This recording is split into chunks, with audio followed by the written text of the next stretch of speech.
তৃণমূল মানে মিথ্যাচার, তৃণমূল মানে চোর ডাকাত, তৃণমূল মানে বাংলাটাকে ধ্বংস করেছে। এবার শেষ লড়াই করছে তারা। এই যেটা যেটা অভিযোগ করেছে সম্পূর্ণটাই তারা করেছে। অভিযোগটা আমাদের ঘাড়ে দেওয়ার চেষ্টা করছে। আমার উপরে হামলা হয়েছে, আমার গাড়িতে হামলা হয়েছে। আমি সবার আগে থানায় কমপ্লেন করেছি। আমার কমপ্লেনটা কেন জানি না মিডিয়া ভাইরা আগে না দেখিয়ে তাদেরটা বলছে।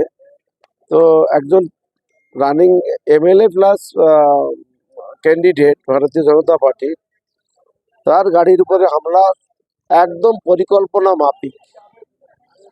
চৈত্যপাড়া ব্রিজের পাশেই 200 মিটারের মধ্যে একটা নাকা চেকিং হয়। কালকে সেই সময় নাকা চেকিংও নেই। ইভেন পাল্লা স্কুলে বিএসএফ মোতায়েন করা ছিল, কালকে সেটাও নেই।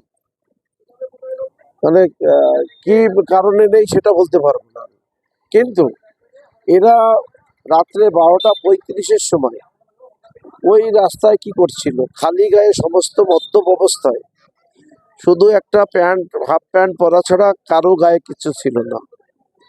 একদম 100% দুষ্কৃতী তারা। তারা আমাকে প্রাণে মারার প্রচেষ্টা করেছে। গাড়িতে প্রথমে কাছে হামলা করার চেষ্টা করে। ওদের নিশানাটা একটু হলেও মিস হয়েছে। মিস হওয়ার কারণ হচ্ছে আমার লাক, আমার নসিব। কারণ হচ্ছে ওখানে একটা ব্রেকার ছিল, স্পিড ব্রেকার। ও যে স্পিডে এসেছিল ওরা ইট ছুঁড়েছে, কিন্তু আমাদের গাড়িটা আমার ড্রাইভার হালকা স্লো করার জন্য গাড়ির বডিতে লেগেছে, কাচের উপরে পড়েনি। কাচের উপরে পড়লে হয়তো আমরা ওই জায়গায় থামাতে হতো, ওরা গুলি ফিলি চালাতো, এরকম কোনো ষড়যন্ত্র ওদের ছিল, আমি যেটা মনে করি। হ্যাঁ, ইট মেরেছে, আমার পরে হামলা হয়েছে। তারপরে আমরা ওখান থেকে থানায় এসে কমপ্লেন দায়ের করি।